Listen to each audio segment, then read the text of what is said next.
திருச்சிற்றம்பலம். திருச்சிற்றம்பலம். சொற்றுணை வேதியன் சோதிவானவன்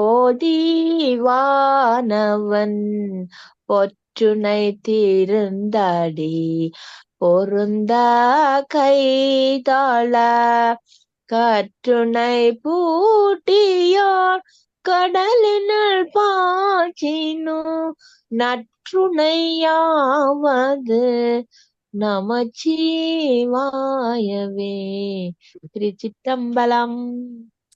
திருச்சிற்றம்பலம். நாங்கள் இன்றைக்கு இந்த சைவ சித்தாந்தம் என்ற தலைப்பின் கீழ இந்த அவஸ்தைகள், இந்த ஐந்து அவஸ்தைகள் எங்களுக்கு இருக்குது தெரியும். அந்த 3 அவத்தைகள் இருக்கிறது. அது காரண அவத்தை, கேவலம், சகலம், சுத்தம். இது 5 அவத்தைகள். இவத்தை சொல்றது காரிய அவத்தைகள் உண்டு. அப்ப இந்த 5 அவத்தைகளை சிவஞான சித்தியார்ல வந்த பாடல்கள்ல இந்த 5 அவத்தைகளையும் நல்ல அழகாக எங்களுக்கு தந்திருக்கிறார் அருணந்தி சிவாச்சாரியார். இது சிவஞான சித்தியார்ன்றது எங்களுக்கு சிவஞான போதம் சைவ சித்தாந்திகளுக்கு எது முதல் நூல் என்று கருதப்படுகிறது சிவஞான நூலோ அதை அது மெய்கண்ட தேவரால் அருளி செய்யப்பட்டது. அதை விரித்து அங்க சிவஞான போதத்துல 12 சூத்திரங்கள்ல தந்தத அவற்ற மாணவனாகிய அருணந்தி சிவாச்சாரியார் 328 பாடல்கள் மூலம் எங்களுக்கு விளக்கம் தந்திருக்கிறார் சைவ சித்தாந்தத்தை. அப்ப அதுல எனக்கு என்னண்டா ஒரு ஆவல், இந்த அவஸ்தைகள், இந்த 5 அவஸ்தைகளையும் வடிவாக இது என்னத்தை சொல்லுகிறது, இந்த அவஸ்தைகள் ஏன் எங்களுக்கு வந்தது, இதை பற்றி ஆழமாக அறியணும் என்ற ஆர்வத்துல இந்த இதை தேடினதுல இது வந்தது. அப்ப இதை இப்ப நாங்கள் பிற சிவஞான சித்தியாரை படிக்க இதை படிப்போம். ஆனா இதை நீங்கள் ஆழமா மனதில் எடுங்க. நான் இதை முடிய உங்கள்கிட்ட கேள்வி கேட்பேன். 5 சாக்கிரத்தின் 4 கனவினில் சுழுமுனை 3 வந்திடும் துரியம் தன்னில் 2 ஒன்று துரியாதீதம் தந்திடும் சாக்கிராதி அவத்தைகள் தானம் தோறும் உந்திடும் கரணம் தன்னில் செயல்தரும் உணர்ந்து கொள்ளே. நனவு நிலையில் சிவ தத்துவம் முதல் சுத்தவித்த ஈறாக அந்த 5 தத்துவங்களும் கலை முதலியவற்றை செலுத்தும். கனவில் சிவதத்துவம் தொடங்கி மகேஸ்வர நீரான 4ம், உறக்க நிலையில் சதாசிவமீறான 3ம், பேருறக்க நிலையில் சிவமும் சக்தியும் என 2 உயிர்ப்படங்களில் சிவதத்துவம் ஒன்றே தனித்து செயற்படுத்தி வரும் என்பதை ஒவ்வொரு செயலிலும் நுண்ணுணர்வால் உணர்ந்து கொள்க. இச்செய்யுள் பிறிதோர் அவத்தைக்கு ஓதியது போலும் என 2 மலையாமையை பொருட்டு கரணந்தன்னின் செயல்தோறும் கண்டு கொள்ளென மேற்கூறியதனை ஈண்டு மறுத்துணர்வு நிகழ கூறினார் என்பது சிவஞான முனிவர் தரும் உரைக்குறைவு. சிவஞான முனிவரும் சொல்லி இருக்கிறார் இந்த நூல்ல. அதுக்கிடையில திருப்பி பார்ப்போம். இப்ப 5 சாக்கிரம் என்ன? 5 சாக்கிரம் தெரிஞ்சவ சொல்லுங்க. 5 5 அவஸ்தைகளண்டா சாக்கிரம், சொப்பனம், சுளுத்தி, துரியம், துரியாதீதம் தான் 5. அப்ப அந்த 5 தான். அப்ப அவ என்னன்னா 5 சாக்கிரத்தின் 4 கனவினில். அப்ப எங்களுக்கு சாத்திரம் எப்பவும் இங்கதான் நிக்கிறது 5. அப்ப அங்க அந்த அவர் 5 சாக்கிரத்தின் என்று சொல்றது, சாக்கிரமண்டா சமஸ்கிருதத்துல நனவு, எங்களுக்கு தமிழ்ல நனவு நிலையில் சிவதத்துவம் முதல் சுத்தவித்தை அங்க 5 இருக்குது. சிவதத்துவம் என்ன? சிவம், சக்தி, சதாசிவம், ஈஸ்வரம், சுத்திரவித்தை. அந்த 5 தான் இந்த நனவு நிலையில் சிவசத்துவம் முதல் சுத்தவித்தை ஈறாக 5 தத்துவங்களும் 4 கனவில் கலை முதலியவற்றை செலுத்தும். எந்த கலை முதலியவற்றை? கலை என்றது அந்த பஞ்ச கலைகளை சொல்லினோம். கனவில் சிவதத்துவம் தொடங்கி மகேஸ்வரனீரான 4ம், அந்த 2வது சொப்பனம், அந்த சொப்பனத்தை சொல்றது கனவண்டு. அதில சிவதத்துவம் தொடங்கி மகேஸ்வரனீராக 4, அங்க சுத்தவித்த வராதுன்னு சொல்ற. பிறகு உறக்க நிலையில் சதாசிவம் அங்க அந்த உறக்கம் இப்ப கனவுல நின்றது பிறகு நினைவுக்கு வந்தது பிறகு நினைவு கனவு பிறகு உறக்க நிலையில தான் அங்க மூன்றாவதாகிய சதாசிவனுக்கு வருகிறது. பேரிருக்க நிலையில் சிவமும் சக்தியும் என இரண்டும் அது வந்து பேருக சிவனும் சக்தியுமாக இரண்டும் உயிர் படங்களில் சிவசத்துவம் ஒன்றை தனித்தின் செயற்படுத்தி வரும் என்பதை ஒவ்வொரு செயலும் உணர்வுகள் உணர்ந்து கொள்க என்று அதை சொல்லி இருக்கிறார். இதுக்கு விளக்கம் நிறைய இருக்குது. அதுல இருந்து நாங்கள் மினக்கடாம அடுத்ததுக்கு போவோம், உங்களுக்கு அது விளங்கும். செல்வநாயகம்மா படிங்க. சேவல சகல சுத்தம்.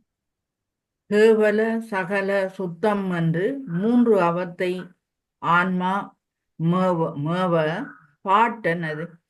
கேவல சகல சுத்தம் என்று 3 அவத்தை ஆன்மா மேவுவன் கேவலம் தன் உண்மைமை பொறிகளெல்லாம் காவலன் கொடுத்த போது சகல நாம் மலங்களெல்லாம் ஓவின போது சுத்தம் உடையன் உட்பவம் துடைத்தே. உயிர் மேற்கூறிய 5 நிலை வேறுபாடுகள் எய்துவதற்கு காரணமாக அமைந்தவை 3 என்று கூறப்படும். அவை கேவலம் சகலம் சுத்தம் என்று பெயர் பெறும். கேவலம் மேற்கூறிய 5 நிலைகள் என்ன? மேற்கூறிய 5 நிலைகள் சாக்கிரம், அந்த அவத்தகம், சொப்பனம், 5 அவஸ்தை, சுளுத்தி துரியன் துரியாய அந்த நிலைகளை எய்துவதற்காக காரணமாக அமர்ந்தவை என்ன? அந்த 3 கேவலம் சகலம் சுத்தம். அதான் அந்த காரண அவத்தை என்று பெயர். கேவலம் என்பது கேவலம் சகலம் சகலம் சுத்தம் என்று பெயர் பெறும். கேவலம் என்பது உயிர் எந்த கருவிகளோடும் பொருந்தாமல் தனித்து நின்று ஆணவ மலத்தால் பிணிக்கப்பட்டு இருக்கின்ற நிலையாகும்.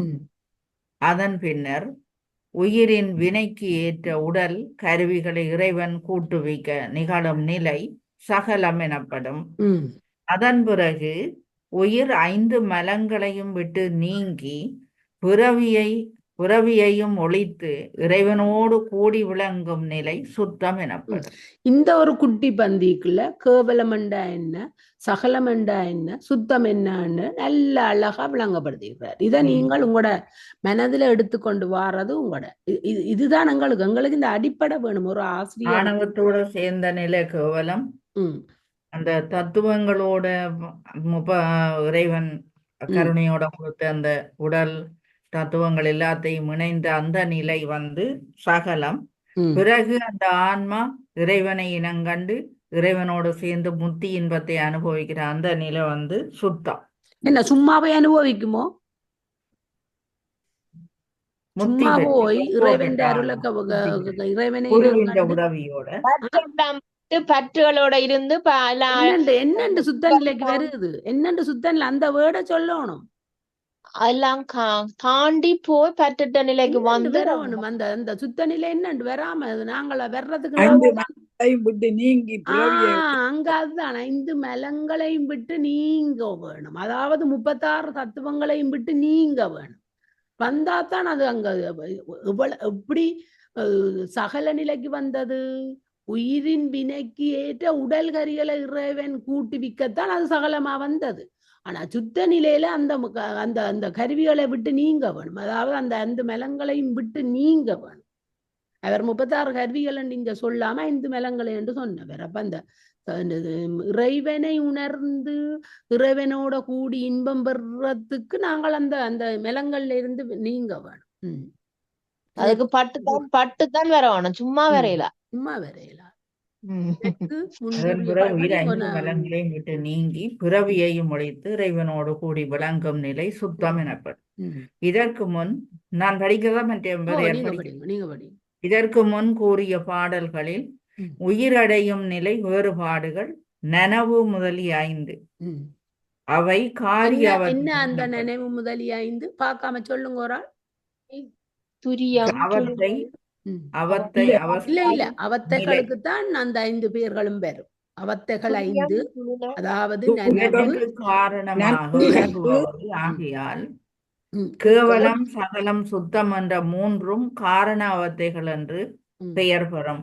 ம், கேவலம் என்ற சொல் தனிமை என்ற பொருளை தரும். ம், தோற்றமில் காலத்தில் உயிர் உடல் முதலிய கருவிகள் இல்லாமல் முற்றிலும் ஆணவ மலத்தால் மறைக்கப்பட்டிருக்கின்ற நிலையை கேவலம் என்பர். ம், இது தமிழின் தன்னுண்மை என்று ஆசிரியரால் மொழிபெயர்க்கப்பட்டு ம், அதனை அடுத்த நிலை சகலம் எனப்படும். இந்நிலையில் உயிரின் வினைக்கு ஏற்ற உடல் கருவிகளை இறைவன் அதற்கு கூட்ட அதன் அறிவு விளைவு ஆற்றல்களை ஓரளவு விளங்கும். அதன் பின்னர் உயிர் பக்குவம் பெற்று 5 மலங்களில் இருந்து நீங்கி பிறவியை அழித்து தூய்மை எய்திய நிலை சுத்தம் எனப்படும். ம். ஆண்டி சொல்ல வந்த நீங்கள் என்ன அந்த நினைவு முதலிய 5ஐயும் சொல்லுங்க ஆண்டி. நினைவு, கனவு, இல்ல நனவு கனவு கனவு, உறக்கம், இல்ல இல்ல கனவு, சரி சரி உறக்கம் ஆண்டி சொல்லுங்க. உறக்கம், சாக்கியம். இல்லையாண்டி அப்படி கலந்து சொல்ல வேண்டாம். அது நீங்கள் சாக்கிரம் வந்து வடமொழி. இது நீங்க கனவு நனவு கனவுன்னு சொன்னபடிய நனவு கனவு அடுத்தது உறக்கம். வேற வேற உறக்கம், உறக்கம், பேருறக்கம், பேருறக்கம், உயிர் படக்கம். இறைவனோடு சேர்றது. அந்த மலங்களையும் பேருறக்கத்துக்கு பிறகு உயிர் படக்கம் பெறுகுது.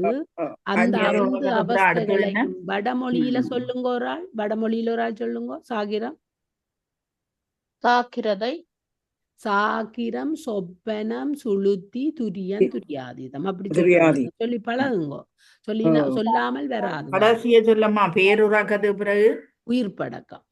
உயிர் பணக்கம் அந்த 5 எல்லாத்தையும் விடுபட்டு அந்த சாயுச்சியம் அந்த இறைவனோட கலக்கிறது. அது துரியாதீத நிலைக்கு போறது உயிர் படக்கம்.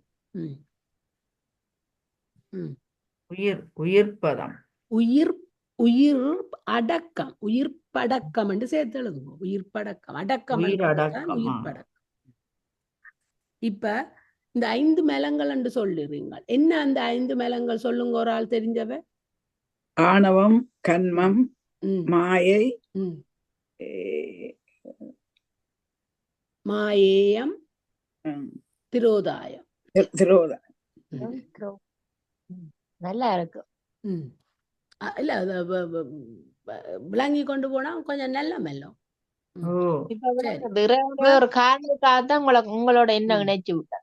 அதன் பின்னர் உயிர் பக்குவம் பெற்று 5 மலங்களிலிருந்து நீங்கி பிறவியை அழித்து தூய்மை எய்திய நிலை சுத்தம் எனப்படும். ஓகே. காவலன் இறைவன், ஓவின போது ஒளிந்த போது உட்பவம் பிறப்பு. 3வது பாட்டு ஆண்டி படிங்கோ. அறிவிலன், அறிவிலன், அமுத்தன், நித்தன், அகராதி அராகாதி. ஆண்டி அராகாதி குணங்களோடும் செறிவிலன், காலாதியோடும் சேர்விலன், செயல்களிலான், குறியிலன், கருத்தாகல்லன், போகத்தின் கொள்கையில்லான், பிரிவிலான், மலத்தினோடு வியாபியமே பலத்து ஆன்மா. பாட்டுக்கு நான் கருத்தை சொல்றேன், சரி கொண்டு வருங்க. அறிவிலன், அறிவில்லாதவன். அமுத்தன், பழைய நினைப்புகள் இல்லாதவன். நித்தன், எந்த நாளும் நித்திய ஆனந்தத்தில் உள்ளவன். அராகாதி குணங்களோடு பழைய குணங்களோடு செறிவிலன். ஆண்டி அராகாதி என்றா அராகம் என்னும் தத்துவம் தான் உங்களுக்கு இன்பம் துன்பங்கள் இச்சை அந்த அது அங்க இருந்துதான் அந்த இச்சை என்றது விருப்பு வெறுப்புகளை உங்களுக்கு தர்றது இந்த அராகாதி குணம். அதான் அந்த அராகாதி குணங்களோணும்ன்றது உங்களுக்கு விருப்பு வெறுப்பை தாரது இந்த அராகாதி என்ற தத்துவம். வித்யா தத்துவத்துல 6வது வாரது அராகாதி. அந்த அதுதான் அதைத்தான் அராகாதி என்று சொல்லினான். செறிவிலன் சொல்லுங்க. செறிவிலன் எங்கும் மற்றவர்களோடு பற்ற மாட்டாத இறைவன், தானாயிருக்கிறவன். காலாதியோடும் சேர்விலன். காலாதியாண்டா ஆண்டி காலம், நியதி, கலை, அந்த அதுகளை சொல்றதுதான் காலாதி. அதோட சேர மாட்டான். இதெல்லாம் பசுவுக்கு தான் உள்ளது. பதிக்கில்ல பாசத்துக்கு தான் இதெல்லாம் உள்ளது.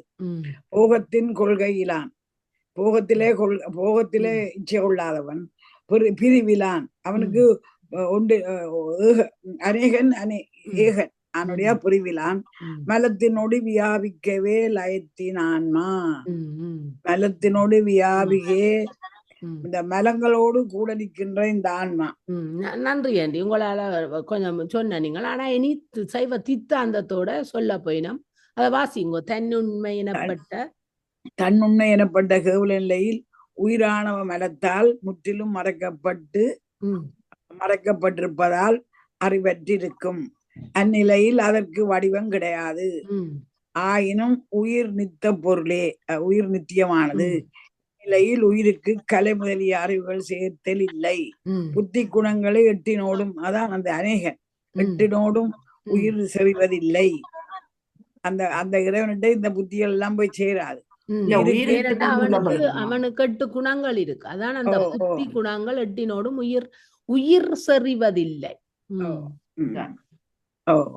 எட்டினோடும் உயிர் செறிவதில்லை.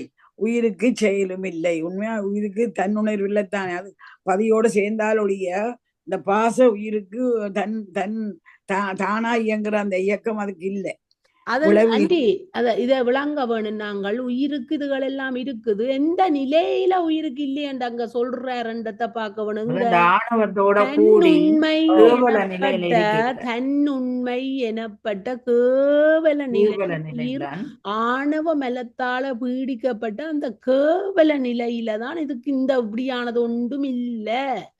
அப்ப அதை விளங்கி சொல்ல வேணும். அப்ப பிறகு இறைவன் இந்த உயிர் ஆணவத்தால பீடிக்கப்பட்டு கஷ்டப்படுதுன்னு இடங்களுக்கு இடங்கி உயிரில இடங்கி தனுகரண போங்களை கொடுத்தா பிறகு எல்லாம் இது வந்துடும் வளம். அதுக்கு முதல் இது ஒன்றும் இல்லை. அப்ப இப்ப இறைவன் இதுக்கு கொடுத்தா பிறகு இதெல்லாம் பெறப்போகுது. வந்தால் அதுக்கு பிறகு குருவானவர் நீ இந்த தத்துவங்களோ இந்த உடம்போ இல்ல, நீ வேறு, ஆத்மா வேறு, நீ இந்த தத்துவ குணங்கள் இந்த உடம்பெல்லாம் வேறு என்று ஒரு குருவானவர் உணர்த்தினா பிறகு இதுகளை விட்டு அடைந்து போய் சகல நிலையில இருக்கேக்குல்ல, அந்த சுத்த நிலையில இறைவனோட சேர்ந்து இருக்கேக்கே இதுகளை ஒன்றும் இராது. இந்த அப்ப என்னத்தை சொல்றாருன்னு பாருங்க. இந்த கேவல நிலையில உயிரானவ மலத்தால பின்னி பிணைக்கப்பட்டிருக்கிற நேரத்துலதான் இந்த உயிர்களுக்கு இதுகள் ஒன்றும் இல்லைன்னு சொல்றாரு. அதான் பசுவான இந்த ஆன்மாக்கு செயலும் இல்லை, விளைவும் இல்லை, முயற்சி நோக்கம் இல்லை. ஆணவ மலத்தோடு முற்றிலும் உயிர் கூடி நிற்கும் என்றதான் அந்த நிலை. இதுக்கு இந்த ஆணவத்துக்கு ஒன்றும் தன்னிச்சையா உணர்ற உணர்வுகள் இல்லை, அதோடான் கூடி நிற்குது. இது காவல நிலையில அந்த உயிருக்கு பொதுவா சொல்லவே கூடாது. சொன்னா அது பிழைச்சு போம் சைவ சித்தாந்தம்.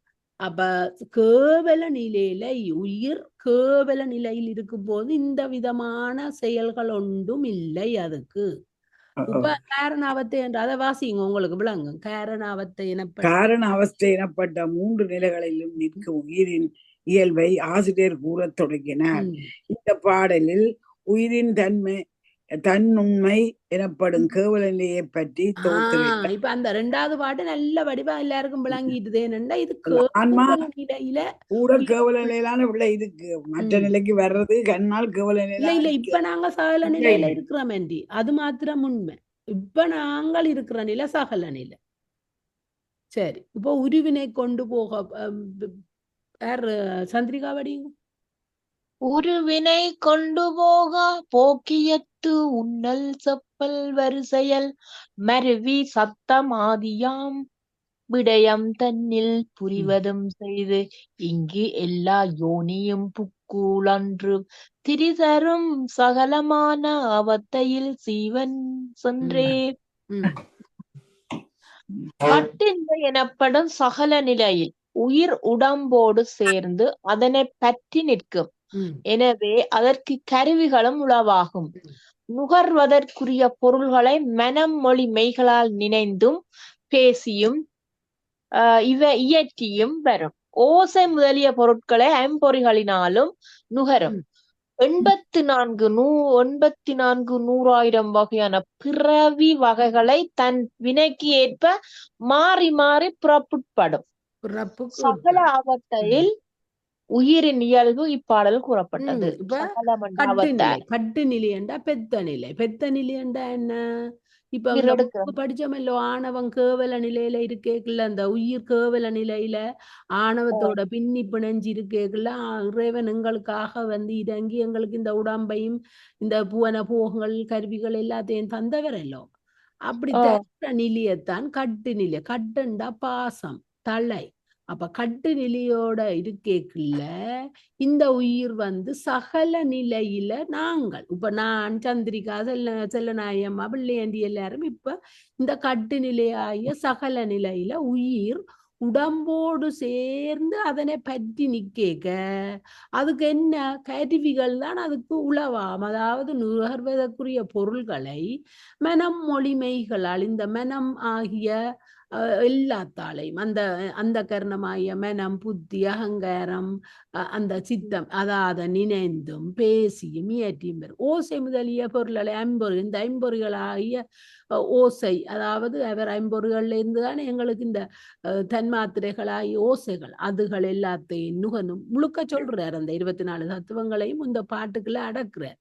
அதுல 84,100,000 வகையான பிறவி வகைகளை திரும்ப திரும்ப திரும்ப நாங்கள் இந்த பிறவி வகைக்கு பிணைக்கு ஏற்ற மாறி மாறி மாறி பிறக்கிற எவ்வளத்தையும் இந்த சகல நிலை என்று சொல்றார். ஆனோடைய நாங்கள் ஒரு சுத்த நிலைக்கு போகாமலே திருப்பி திருப்பி பிறந்து கொண்டிருக்கிற நிலையே தவிர சக நிலை என்றுதான் சொல்றார்.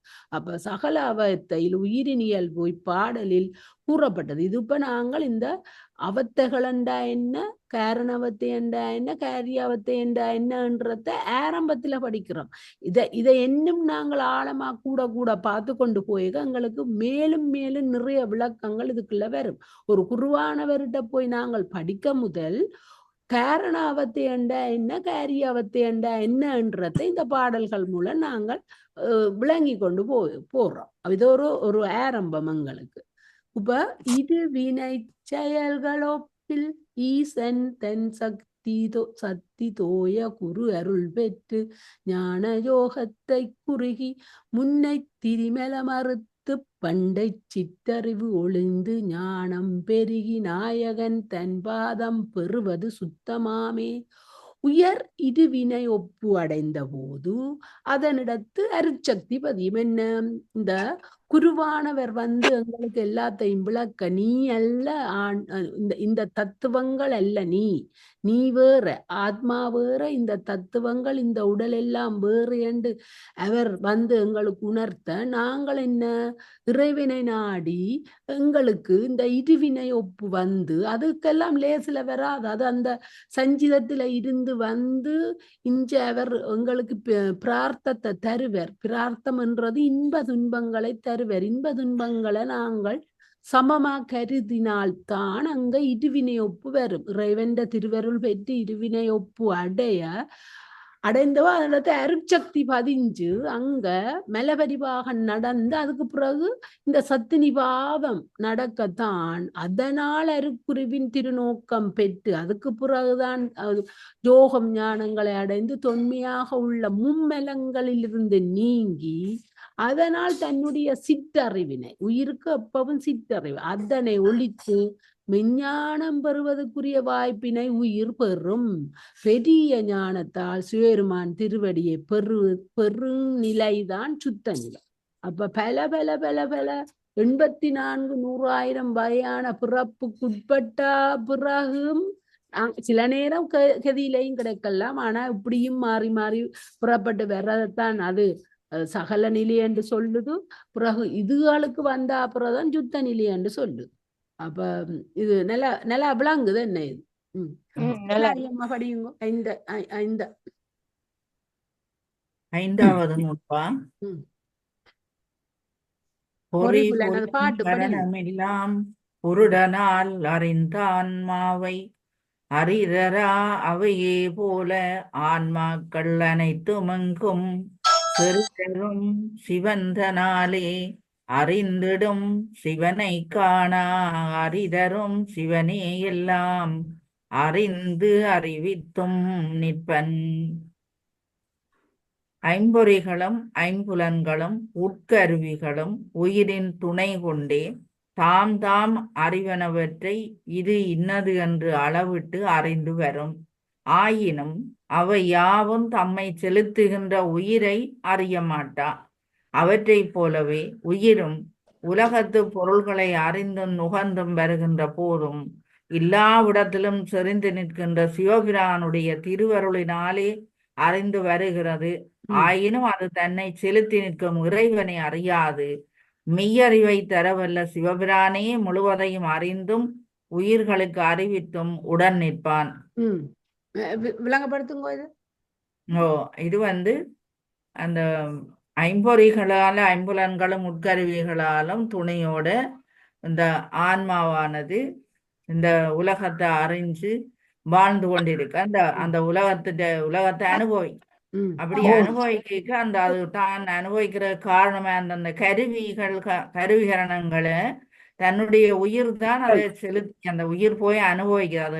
அதை அப்படி பயன்படுத்தி இருந்தாலும் அந்த கருவிகள் உயிரே அறியாது. தன்னை நடத்தி கொண்டிருக்கிற அந்த கண் காது அந்த உருவம் அந்த பொருள்கள் உயிர் ஒன்றுதான் தங்களை நடத்துதென்று அறியாம இருக்கும். அதே போல இந்த இறைவன் தான் உயிரை நடத்துறான்ன்றத உயிர் அறியாம இந்த உலகத்துல உள்ள எல்லா விஷயங்களையும் இந்த கருவிகரணங்களை பயன்படுத்தி அனுபவிச்சு கொண்டு அந்த உயிர் இருக்கும். ஒரு மெய்யறிவு என்றது இறைவன் தான் எல்லாவற்றையும் அறிந்து எங்களையும் வழிநடத்தி கொண்டு இந்த ஆன்மாக்களை வழிநடத்தி கொண்டிருப்போது இறைவனாகவே மட்டும் இருக்கின்றான். இப்ப இந்த ஐம்பொறிகள் ஐம்புலன்கள் உட்கருவிகள் அந்த மூண்டையும் என்னென்னு சொல்ல உங்களுக்கு முடியுமோ? கஷ்டமண்டா தேவையில்லை. ஐம்பொறி என்றது என்ன? முயற்சி செய்யுங்க. ஐம்பொறி என்பது 5 புலன்களாக செவி, தோல், கண், நாக்கு, மூக்கு. அதே போல நாக்கோட முடிஞ்சதோ? இல்ல, 4 தான். நாக்கு, மூக்கு. சரி, ஐம்புலன்கள் அவ சொல்லட்டும், முதல்ல சொல்ல வேணாம். 6 நானா? நீங்க தான். ஐம்புலன்கள் ஓசை, சரி, ஓசை, ஊறு, ஒளி, சுவை, நாற்றம். நாக்கு. உட்கருவிகள் என்ன?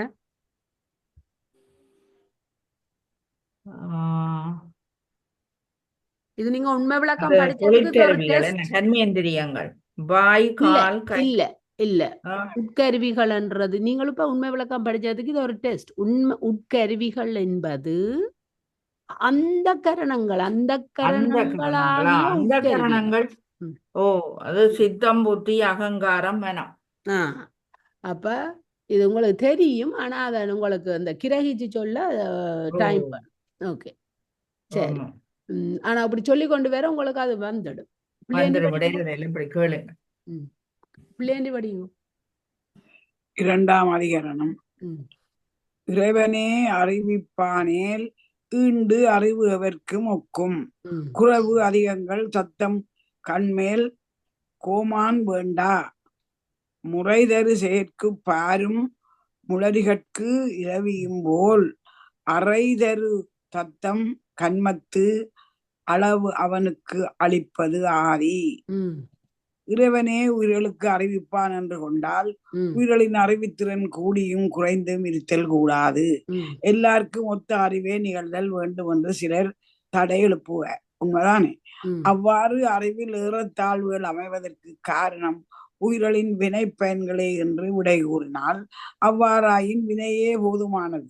இறைவன் ஒருவன் வேண்டும் என்று கொள்ளுதல் மிக அன்றோ என்று மேலும் தடை எழுப்புவர். தாமரை மொட்டு மலர்வதற்கு கதிரவனின் ஒளி தேவைப்படும் போலவும் பயிரை விளைவிப்பதற்கு உழுதல், உரமிடுதல், விதைத்தல், நீர்ப்பாய்ச்சுதல், களையெடுத்தல் ஆகிய செயல்களின் பயனை தருவதற்கு அச்செயல்களே அன்றி விளைநிலமும் காரணமாவது போலவும் வினைப்பயன்களை உயிருக்கு ஊட்டுவதற்கு இறைவன் ஒருவன் வேண்டும். அவனே வினைப்பயன்களை அளவறிந்து உயிர்களுக்கு தருவான். என்ன சொல்லுது உங்களுக்கு? இறைவன் உயிர்களுக்கு அறிவிப்பான் என்று, இறைவன் தான் உயிர்களுக்கு அறிவிப்பான் என்றால் உயிர்களின் அறிவித்திறல் கூடி குறைந்தது என்று இருக்குது. ஒரே மாதிரி இருக்கலாம் தானே. நானும் அந்த பக்கம்தான். இருக்க வேண்டும். சிலர் தடை எழுப்புவார். அதுவே நானும் ஒரு அவ்வாறு வேறு மதத்தாக்கள் இப்படி கேள்விகள் கேட்கிறவை அதான் எங்கட மதிலையும் கேட்டுறாங்க தானே இது என்ன இது நல்ல குணம் உள்ளவைக்கு கஷ்டங்களை கொடுக்குறார், தீமையா நடக்கிறவைய நல்லா வைக்கிறார், அப்ப இங்க இந்த இறைவன் இருக்கிறாருன்னு நாங்களும் கேட்ட காலங்கள் இருக்குதான். அவ்வாறு அறிவில் ஏற்ற தாழ்வுகள் அமைவதற்கு காரணம் உயிர்களின் வினைப்பயன் என்று விடை கூறினால், அவ்வாறாயின் வினை ஏது போதுமானது, ஏன் இறைவன் அங்க இருக்கணும், இந்த இதுகள கர்ம வினைக்கு ஏற்ற உறவிகள் வாரண்டா அங்கே இறைவன் இருக்கணும் கேட்கணும். அதுக்கு அவர் மறுமொழி சொல்றார், இப்ப நிலத்தை பயன்படுத்தி விதையை மட்டும் விதைச்சா காணாது, அதுக்கு தண்ணி ஊத்த வேணும், களை உடுக்க வேணும், உடம் போடணும், அப்பதான் அதுகள் மேல வரும். அது போல அந்த இறைவன் ஒருவன் இருக்கிறதாலதான் இந்த ஆன்மாக்கள் வழி இருக்காம் அப்படிதான் சொல்றேன். அதான் தாமரை மொட்டு மலர்வதற்கு கதிரவன் ஒளி பயிரை விளைவிப்பதற்கு இதுகள் எல்லாம் செய்ய வேணும். அப்ப தாமரை மொட்டு விதிக்கிறதுக்கு சூரியன் இருக்கிறன்னு சொன்னதை நாங்கள் கண்ணால காண்டு அந்த கருத்தால அறிகிறது கொஞ்சம் கஷ்டம். ஆனா வயலை உழுது இந்த நீட் பாய்ச்சறது களை உடுங்குறது அதெல்லாம் நிசப்தமானது, அதை நாங்கள் நம்புறோம். அப்ப கடவுள் இருக்கிறதால இது நடக்கிறத நான் நம்புறேன். அதே நேரம் அப்படி சொல்லிக்க இன்னும் ஒன்றே அவர் சொன்னவர், அதுல ஒரு வரி ஒரு சொல் வந்தது எப்படின்னா, அந்த ஒரு விவசாயி அந்த உரமிடுகிறது, பயிர வயலை உழுகிறது எல்லாத்தையும் செய்தாலும் அந்த நிலமும் அந்த பயனுக்கு காரணம் மாதிரி அந்த இவையில ஒரு பயனை அனுபவிக்கிறதுக்கு உயிரும் காரணம். உயிரும் அதை ஆர்வப்படணும், உயிரும் ஆர்வப்பட்டாதான் அதுல ஒரு வார்த்தை அப்படி செய்து அந்த வினப்பயனை இல்லாமல் பண்ண வேணும். நல்வினை உயிரோடு சடப்பொருள் காரண காரியம் இல்லாம ஒன்றும் ஆகாது. அதுக்கு இறைவன் உத்வேகம் ஊன்றுகோல் உந்துதல் வேணும். அதுவும் நல்வினை என்று நாங்கள் செய்கிற நல்வினை என்று நாங்கள் செய்கிற சில வினைகள் அது எங்களுக்கு நாங்கள் எங்கட மனதில், ஆனால் அதை தர்க்கமா எடுத்து அதை தீவினியா அதை இப்படி சொல்லி போட்டினோம் அப்படி செய்து போட்டினோம் என்று எடுக்கிறவையல் மனம் நொந்து அவைகள் செய்கிற வினைகளும் எங்களை சில நேரம் அவைகள் வேறு ஆக்கள் மனம் நொந்தாலே எங்களை பற்றி எங்களுக்கு அது தீவினியாத்தான் போகும். அப்ப நாங்கள் நல்வினை என்று இந்த பொது நல்வினைகளுக்குள்ள ஈடுபடாமல் இறைவனுக்கு நல்வினைகளை செய்து ஒரு தன்னலமற்ற ஒரு எதிர்பார்ப்பு இல்லாமல் நாங்கள் நல்ல வினையாகிய இறை தொண்டில ஈடுபடுறதுதான் நல்ல வினையா இருக்கும் என்று எனக்கு புலப்படுது. உண்மையோ சரியோ தெரியாது. மற்றது இந்த உயிர் வந்து நாங்கள் கர்ம வினைகளுக்கு ஏற்ற மாதிரி பூலோகத்துல அந்த ஆன்மா காத்திருக்கும் ஒரு உடலுக்குள்ள போறதுக்கு. ஆனால் எங்களோட உயிர் இந்த உடலுக்காக போறணும், சந்திரிக்காக தான் போறோம்னு இப்படியான கஷ்டங்கள் எல்லாம் வந்து இப்படி ஒரு உடலை பெற போறோம்னு ஏற்றுக்கொண்டு வந்து இன்பம் எல்லாம் கழிச்சு மண்ணுலகத்துல எல்லாத்தையும் கழிச்சு போகலையும் நான் ஓகே பண்ணினாத்தான் அந்த உயிர் போகும், அல்லாட்டி போகாதான். அது எப்படி ஆண்டி நான் சொன்னது அப்படி உங்களுக்கு அது ஏற்றுக்கொள்ளுகிறீர்களா? நாங்கள் வந்து நல்வினை என்று நாங்கள் நினைச்சு எனக்கு அது நல்ல மனதுக்கு நான் நல்ல மனதோட செய்கிறத இப்ப நீங்கள் வந்து கமலா இப்படி சொல்லி போட்டு அண்டு நீங்கள் அதை மாறி எதிர்பக்கமா எடுத்து நீங்கள் மனம் நொந்தாலும் அது எனக்கு கூடாத வினியா தானே, அது கூடாத ஒரு இதா தானே. ஏற்றுக்கொண்டா முதலாவது பவர், நீங்கள் நல்லது செய்கிறன்னு சொல்லி முதல் ஏற்றுக்கொண்டா அது நல்லதுதான். மற்றவர்கள் அதுக்கு உங்களோட பவர் தான் முதலிடம் 1000 வோல்டேஜ், மற்றவர்கள் 100 வோல்டேஜ்.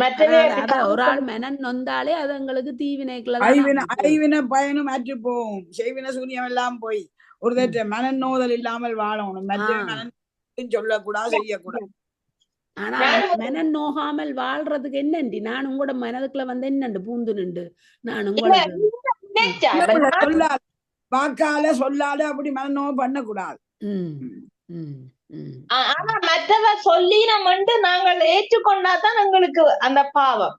நான் ஒன்று செய்யாமல் நான் பியூரா இருக்கிறேன்னு, நான் ஹாப்பியா இருக்கிறேன், நல்லா இருக்கிறேன்னு நான் ஏற்றுக்கொள்ள வேணும். என்ன அப்படி சொல்லி நம்ம இப்படி சொல்லி அப்படி எடுத்தா அது எங்களை சேரும், நாங்கள் எடுக்க கூடாது. நான் சொல்றது நான் தான் கதாநாயகன், எனக்கு நான் இது செய்யறேன், இது ஒரு நல்லதைத்தான் நான் செய்யறேன், அதை நான் தான் ஏற்றுக்கொள்ளணும் முதலாவது. அப்படி மற்ற சொல்லி இப்படி செய்ய ஆனால் அப்படி எங்கட நீங்க சைவ சித்தாந்தத்துல சைவ சித்தாந்தத்துல இருக்கே கொஞ்சம் மனம் வாக்கு காயம் அந்த இல்ல பிள்ளை ஏற்றுக்கொள்றது ஏற்காதது வேற. ம், நாங்கள் மற்றவன மனத்தை நோகாம பார்த்துக்கொள்வோம், அதான் ம். முக்கியம். அதைத்தான் ஆண்டி நான் கேட்கிறேன். நான் நல்லதுன்னு நினைச்சுத்தானே உங்களோட கதைக்கிறேன். நீங்கள் அதை மாறி எடுக்கலதானே அது ப்ராப்ளமா இருக்குது. அப்படி மாறி எடுக்க மனம் நோக பண்ணினா தானே மாறி எடுப்பினா. இல்லையே ஆண்டி, சிலது ஆண்டி சும்மா இருங்கோண்டு நான் ஒரு சாதாரணமா சொல்ல நீங்கள் கமலா என்ன பேசி போட்டுதன்று சொல்லி மென நொந்தீங்களண்டா. அது ஆழ்நிலையில இருக்கிறவ இல்ல, உலகத்தை அறியாதவ அப்படி நான் ஜனச்சு கொண்டு கூட்டு அறிவு செல்வநாயகி அம்மா என்ன சொல்றீங்க இந்த வினை? எனக்கு என்னண்டு எதுன்னா நாங்கள் ஒரு ஆளுக்கு ஒரு ஹெல்ப் பண்ணி நல்லது செய்யறோம்ன்றதான் நாங்கள் அவைகளுக்கு சொல்லி கொண்டு போறோம். அவரும் தன் கதைகளை சொல்லினோம். நாங்கள் கதைச்சு கொண்டு போற நேரத்துல இடையில ஒரு அவைகளுக்குள்ள ஒரு புரிந்துணர்வு விளக்கம் இல்லாம அவைகள் மன நோக வேண்டியது வந்தா நாங்கள் தொடக்கினது நல்லது கொண்டுதான் தொடக்கினது. ஆகவே அதுல நாங்கள் குற்றவாளிகள் இல்லை. அவர் புரிந்து கொள்ளாதவர் தான் அதுல உள்ள பிரச்சனை. அவரை புரிய வைக்கிறதுக்கு நாங்கள் முயற்சி செய்யலாம், புரிய வைக்கலாம், மேலும் அவரோட தொடர்பு கொண்டு அவரை நல்வழிக்கு கொண்டு வர பாடுபடலாம். ஆனா நேரமும் காலமும் எங்களுக்கு ஒத்துழைக்கணும்.